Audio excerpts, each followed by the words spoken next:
Debbie. Hi. Where's Ma? Sure. Okay. And you okay, everything here?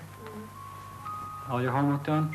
Yeah. And the fire still lighting downstairs? Well done. See you. I'm downstairs in the evening.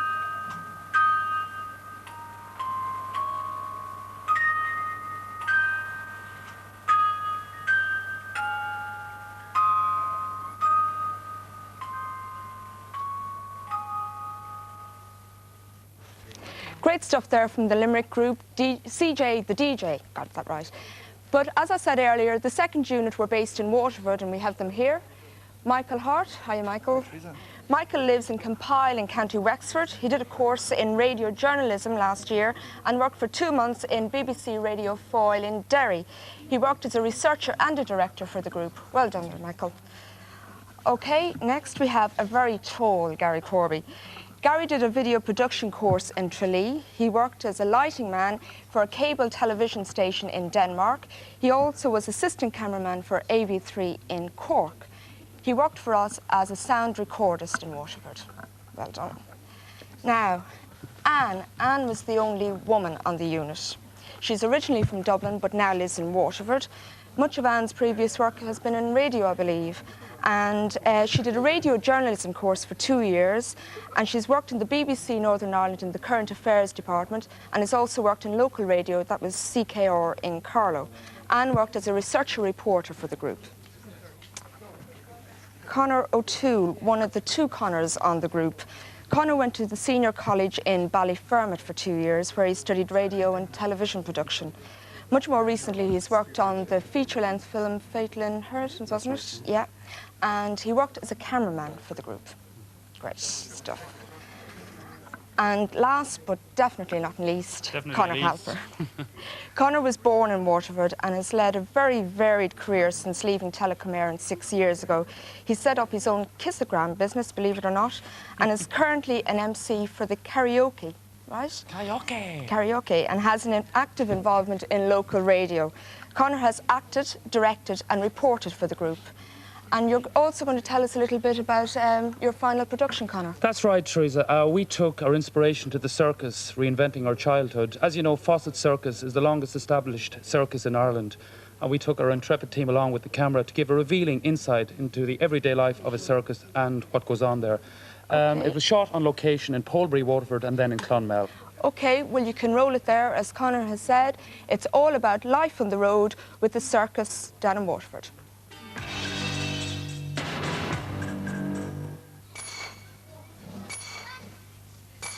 The role of a circus is to entertain children, entertain families. The romantic view of a tent and a little trailer, and, you know, where will we go next? Those days have long gone. It's much more, it's highly efficient, high organised. It's much more of a business now.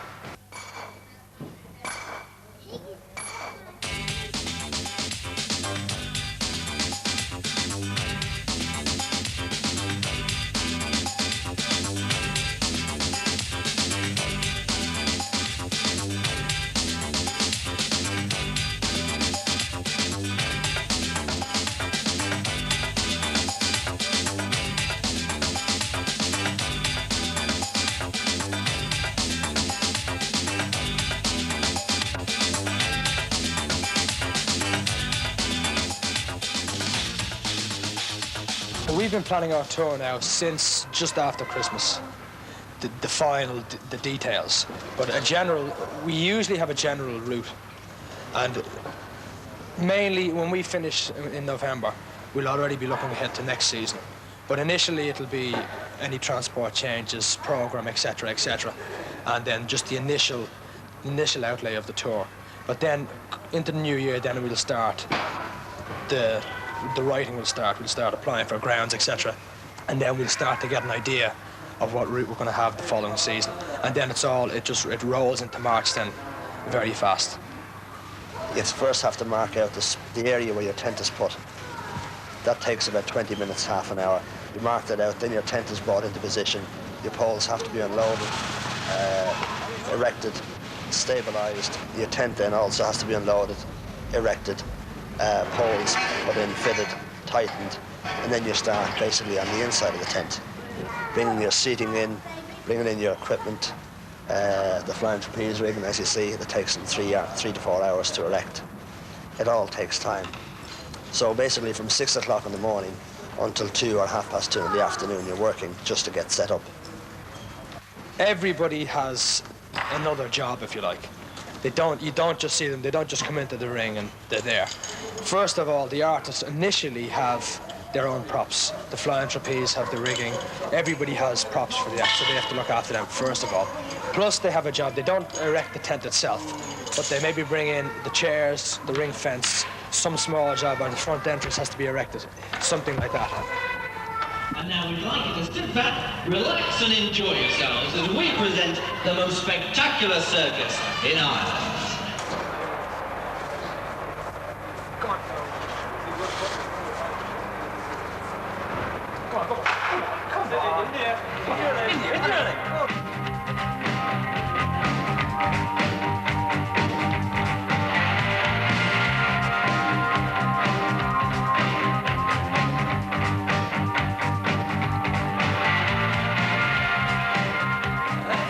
They've got to initially learn to relax in the ring. As I say, it's got to be fun, it's got to be a playground. So they've got to come in, and obviously they're going to be nervous and react a bit strange at first. So you allow them to come in and play. It's got to be a fun thing. So you let them come in initially just to play around, not do anything with them. And then you build up gradually, training them, teaching them they must find a place. You teach them to go back to a place. So that's always the seat they have. They always sit in one place. So if anything's wrong, back to your place, and then they know they're safe there. And you build up their confidence. Obviously, some things they worry about. Like today, I put black tape on the stick because it was just fraying a bit at the edges. And the white tiger doesn't like it. So I've got to just relax him, and a few days, and he'll get used to it again. He's got to realize it's not going to hurt him. And then he gets confident because, like anything, anybody, we're not going to do things we're unsure about. And it's important that they're relaxed and feel happy. I like working with animals because they give me the chance, they allow me the chance to work with them. And working with them, they give me something back. It's like, I suppose, if you have a good relationship with, you know, with a friend or something, you have a good harmony. I'm in harmony with animals, something I don't find I am with people. I've always said that I'm not cruel. I can't understand how people could think you could train through cruelty, because you've seen today, if something doesn't go right, you can't make them do it. Animals work with you, and they've got to be happy. Now, if I came in here and belted the living daylights out of something, it's not going to come back in tomorrow totally relaxed and go through it again. You know, silly little things like black tape upset them. So why would you want to be cruel? It doesn't make sense to me, and I find it totally illogical. Good girl, come here. Good girl. Good girl. Good girl, all right. Very few newcomers take to it. We get the old cliche of the kids running away with the circus. Unfortunately, that does happen occasionally. But after 2 days, when they realise what circus entails, they go running back to mammy. And this is one of the, well, it gives us a bit of a giggle. But really those days have gone now. We have Moroccan riggers, they come in, they're experienced at the tent work, and it gives us a little bit more, well, it gives us a bit more speed and peace of mind. So, Hamid and Ajia, Excerpt. take the first section. Okay. وانا بونس انتوما غادي تسبقوا تجيبوا الكريج الاول. What they do is they have to move the two ring fence there, the two sections, and they got to lift it forward. They know. Okay. Ils enlèvent la piste et ils emmènent le tunnel en avant.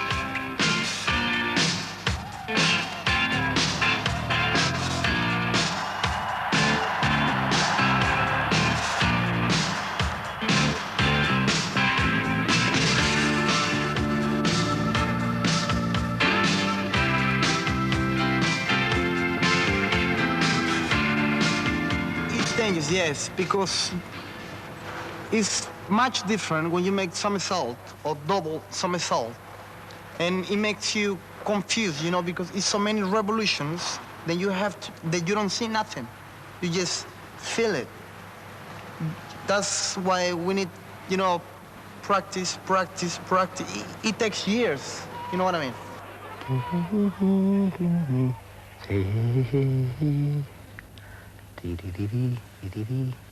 We try to do a different act every year, you know? We do try to change. This will be the 3rd year we've been doing the crazy car. And also, we did the car years ago when it was known as Bobo's Taxi. When I first came to this show, around 1956 or something like that, somewhere around that time it was. I suppose it's like a bit sort of fairy tale character, you know. So the same thing as Father Christmas, something like that, you know. All the kids love clowns anyway. Anyway, the circus wouldn't be a circus without clowns, that's definitely. That's it. Not too bad. Uh-oh. Showtime. Better put my coat on now, I think, and get cracking.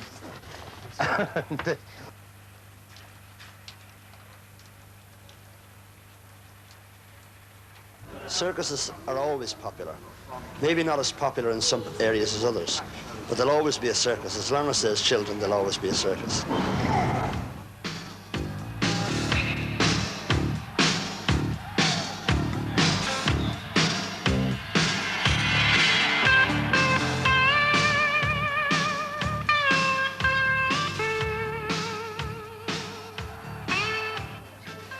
Well done there. My God, it looks really hard on the circus scene, doesn't it?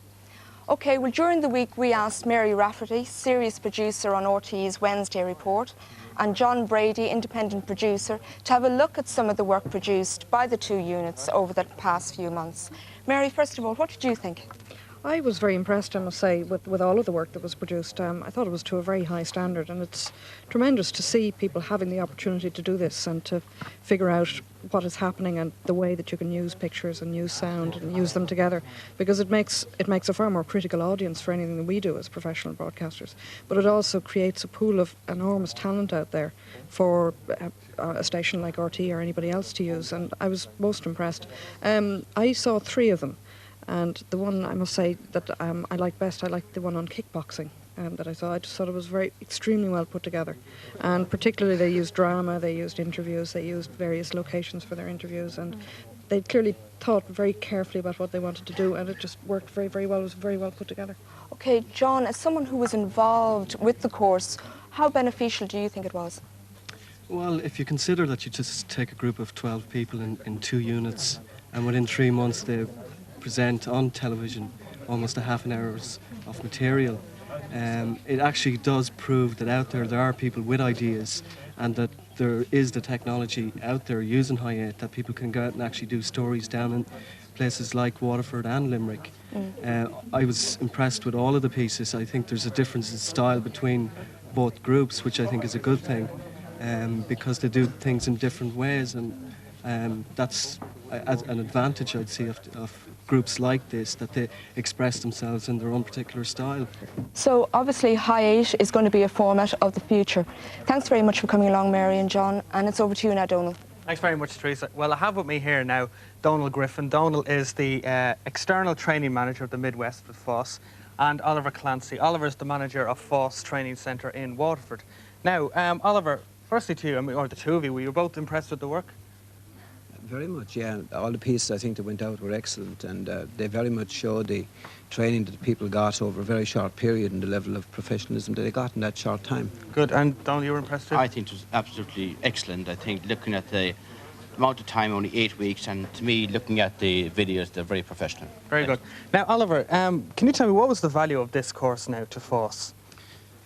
Well, firstly, I mean, it's a pilot program, and we're very interested to pilot new programs in new areas. And for us, we've already got some programs in the media area. We have media communication program in Waterford and a video production program in Tralee. And this perhaps presents an opportunity for us to progress. And with community television and all of that, I think opening up, there's maybe scope for the future. I'd also like to compliment RT in coming up with the idea, and I hope that it will continue, and that we in FOSS would like to work with RT and other semi-state organisations in trying to provide a service to our customers, the unemployed. That's great. OK, thanks very much now to the 2 of you. There we are now. That's the positive word there from Foss in Waterford and Limerick. Well, Donal, we have some very sad news, don't we? We do indeed, yes. This is the last excerpt of the season, folks. So since there's only myself and Donal here, I think it's up to us really to say goodbye on behalf of everybody. Yes. Now then, to the very, very fine light, not just of today's programme, but of the entire Excerpt series. So, for the last pass off, the thank yous are in order. Thank yous to the bands who made this series worthwhile, who made this series worth doing, the bands who made groovy music, the bands who lightened up our winter evenings and our spring mornings. Bands like Into Paradise, bands like the Boo Radleys, bands like World of Twist, to the bands on CD, bands like Dinosaur Jr., Chapter House, Trash Can Sinatra's, the Milltone Brothers, Kitchens of Distinction and Pierce Turner, groovy, groovy records. But the real saving grace of Irish pop music is yet to come. It's released in a couple of weeks' time. The album is called Twist. The band are called The Fat Lady Sings, putting songs back into